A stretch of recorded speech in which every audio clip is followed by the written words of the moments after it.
Today on Real Women, we present a radical new kind of medicine, a revolutionary approach to healing than just swallowing a pill and waiting for it to take effect.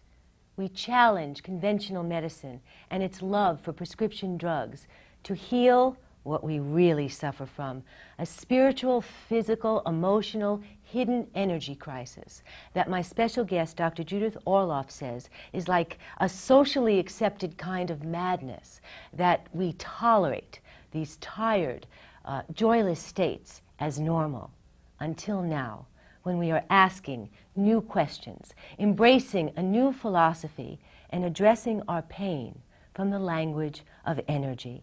Energy psychiatry is a new psychotherapy to help us understand energy and master it, and invites us to go beyond our rational mind, beyond our physical self, to finally marry body and spirit, and science and spirituality, to be the best that we can be, and to change absolutely everything for the better. My special guest today, Dr. Judith Orloff, pioneer in the energetics of health and author of her new book, Positive Energy, has dedicated her life to the true goal of wellness, which is to stop the Band-Aids, to heal thyself and leave the doctor and deal with core issues, and to view illness as a kind of initiation by fire from a demanding teacher that wants us truly to open our hearts to the positive energy of love and compassion. I'm Audrey Hope, this is Real Women, and I share with my special guest, Dr. Judith Orloff, her deepest wish for us all to join her on this quest. Please join us.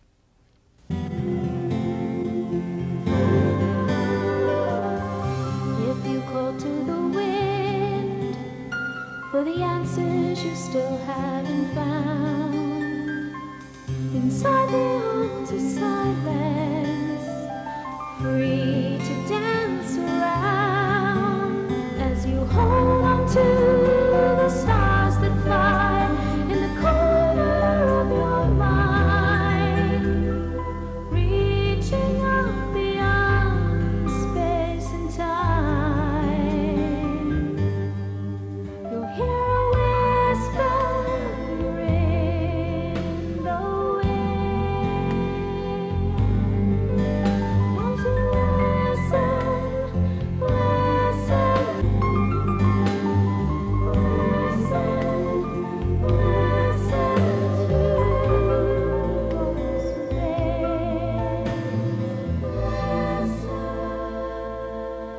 Dr. Judith Orloff is a doctor of the heart, mind, and soul, a pioneer breaking the boundaries of traditional medicine. She's a psychiatrist, a practicing intuitive.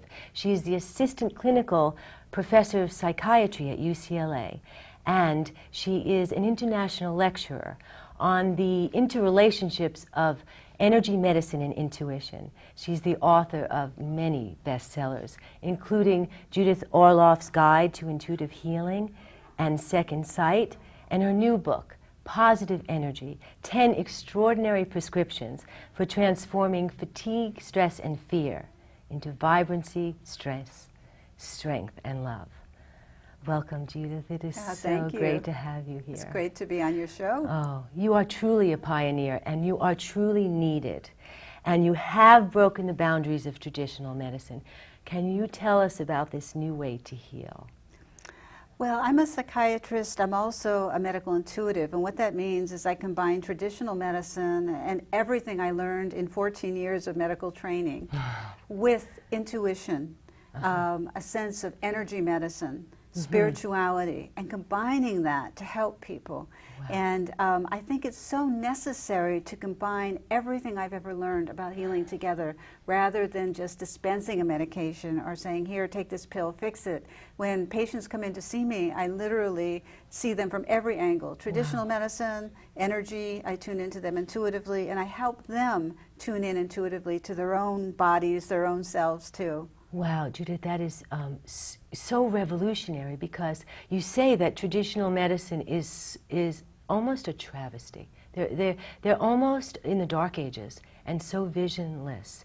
And why do you feel that way about traditional medicine? Well, traditional medicine, when it comes to energy, is in the dark ages. I love traditional medicine, and I integrate traditional medicine. Definitely want to say that. I meant that. Yes. I think there's a good reason to use traditional medicine and a good reason not to, depending on what we go through. So what I am talking about in positive energy is how to tap into energy sources in ourselves that maybe traditional medicine doesn't use. Wow. Because I talk about the subtle energy fields in the body, or the aura, or the biofields. Every traditional healing culture has had a name for it. It's called Shakti, it's called Qi in Chinese medicine, it's called Ni, Nam, Prana, and every system has a name for it except for traditional medicine.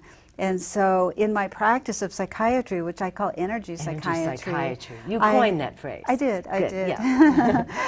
I sense the energy fields of my patients, and it's so important for health and well-being to do that.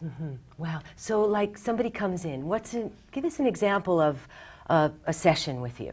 How would that go? Just give us an example of that. Well, I tune into a name before somebody comes, and I get images, impressions, sights, smells, sounds, knowing just on the basis of the name. And I sense if there's an energetic compatibility between us, because I can sense that. Because if there isn't, there's no point in my working with someone. And then when they come in, I read their energy fields, and I could get certain information from them in terms of how open their heart is, in terms of their physical symptoms, in terms of where they are emotionally. And then I also listen to them, what they think they're there for. And so I combine all my skills to try and develop a diagnosis and then to help my patients. Wow. So energy, it's not an airy-fairy concept at all. It's absolutely real-world implications that we use for every day. Oh, absolutely. I mean, I wrote positive energy because there's an epidemic of exhaustion going around in America. People are tired, depressed, wrung out, and they accept these states as normal. And I know my patients come in, they think they have chronic fatigue, they think they have fibromyalgia, when in fact, a lot of them are sensitives to energy, what I call intuitive empaths, who are able to sense energy but take it on in their bodies and become exhausted by it. I am so glad that I want to make a point of this, Judith, because I'm working also in the field. I see so many people being misdiagnosed. Yes, yes, because an energetic history is not taken. And I know very well what it is to be an empath because I am one. And what I am is I'm very sensitive to energy, positive and negative, but I tend to be an energy sponge. And I absorb the energy in my body, and I can get very, very tired from it. And so in positive energy, I wanted to give people, first of all, a quiz to determine if they're an intuitive empath, and then strategies to center and protect your energy so you don't overeat around negative energy, so you don't avoid relationships because you're afraid of being engulfed by somebody's energy, so you don't become housebound because you get overwhelmed by so much energy in crowds. When I was a little girl, I couldn't go into shopping malls or crowded places because I'd go in feeling fine and I'd walk out exhausted or with some ache or pain I didn't have before. Wow. And I didn't realize that in crowded places, the energy fields of people overlap. And so if you're sensitive, and many people are. Many people are you can sensitive. Get overwhelmed in crowded places, and then you come away with symptoms or depression you didn't even have before. Right. And I remember telling my mother, who was a doctor, and she says, "Oh no, dear, you just don't have a thick enough skin," which was not helpful. Right, absolutely. But she was well-meaning. You know, so you call these energy vampires. Energy vampires. We need to. Right, you referred to that in the book. Yes, yes. When intuitive empath is around an energy vampire, it's a bad situation. Chapter 9 of Positive Energy is devoted to energy vampires, and these are people who can suck our energy dry. And if you want to keep your energy high, you need to know about these people because they're very, very real. And I go through the different types of vampires and how to combat them. And we need to know that. And when I talk to my patients and I find out why they're exhausted, so much of it comes from relationships in their lives and not being able to set boundaries, not being able to say no, not honoring that when I'm around this person, my energy bottoms out. I don't care how nice he is or how everyone likes him. My energy doesn't do well around this person. So it's an intuitive thing. You just feel good or you feel bad. Yes, I mean, what I suggest to people in the beginning is to take an inventory of people who sap your energy and people who give you energy in your life. So you just get a clear idea about that.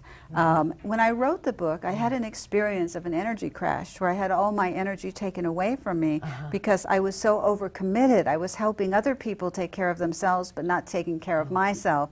And so I can relate to that. Yeah, a lot of people can. And as part of the writing process, I had to kind of solidify my connection to what gives me energy, what builds my spiritual energy, how I need to go out in nature and walk in the Chumash Canyon lands here. So that gives me energy, and to avoid energy vampires and to cut out people who are draining in my life. As when you lose your energy, all of a sudden it becomes very, very important who you're around. And so it was a healing process for me as I was writing to really prioritize my own energy needs and eliminate energy vampires from my life. Wow, wow. Okay, so I would really, I so appreciate your book, Dr. Orloff, because it really is like practical, everyday information. Yes. You know, and it is for everyone. Yes. It's a 10-week program. So I'd like to go through it, if we can, to help the audience really get a feel for it. And the first one you have is awakening intuition. Yes. And how can we do that? How can we all awaken our intuition? It's important, first of all, to listen to your body and your gut feelings about somebody, and also to learn how to sense vibes around people. That's what I advise in chapter 1, is learning how to sense the energy around people. As positive energy has a certain feel. It's warm, it's supportive, it's loving. Your heart might open, your body might relax, and your energy goes up. Most importantly, when you're around somebody who gives off positive energy, then negative energy people, you feel tired around them. You might feel like you're sinking into quicksand. You might feel cold or prickly or start crossing your arms around them or walking backwards because you don't feel comfortable. So you need to sense that with intuition, because the subtle energy I'm talking about is only sensed with intuition. You can't sense it with your mind. The mind can't understand this realm. And you also wrote a whole book on this. Oh, The yes. Guide to Intuitive Healing. Yes, yes, yes, my last book. I love that book. Thank too. you. And okay, so that's wonderful. So we all can learn this. Oh, it's yes. a tangible skill. Can and must. Can and must. People always wonder, why am I in such a bad relationship? Why am I not attracting anybody good? Because you don't know how to learn how to read vibes around people. So learning energy is a skill I believe parents should teach their children. Right, and we have such a problem today. You talk about techno-despair because of the machines. I mean, we're in so many machines. Well, that's part of, that's part of sensing energy, is that we can sense energy from people and machines. Yeah, there's a section in chapter 1 on what I call techno-despair, which is the terrible despair that happens when we're overloaded with information or around computers too long. Right, and the computer will also take your energy. Oh yes, I'm quite convinced that our emotional states can affect computers. When I get upset or off-centered, I'm very convinced it breaks my computer and everything else. So I have to call these service people to fix all of my machines. And it's only when I center myself and I get out of a frustrated state of mind or an angry state of mind that everything seems to fix. Wow, yeah, I understand that too. Okay, so the next one you have is nurturing a spiritual path. Yes, the second chapter is that, and it's so important to develop spiritual energy. And what I mean by that is sensing something greater than the self, an energy. It can be religious or it doesn't have to be. It's closing your eyes, it's tuning in to a divine sense that is larger than the self, which I feel is unconditional love all around. I feel it. Yes, yes, yes. Okay, I'll take it. Yes, exactly. You feel it in your heart. Yeah, I felt it from your book. Yes. Oh, that's no, a wonderful thing. From the words that you chose, and you could feel it. It was just so beautiful. You know, it's almost a healing device in itself. Seriously. That was my intention. I found myself when I was reading it going like this, taking it in and going, ah. Well, I have succeeded then. Yeah.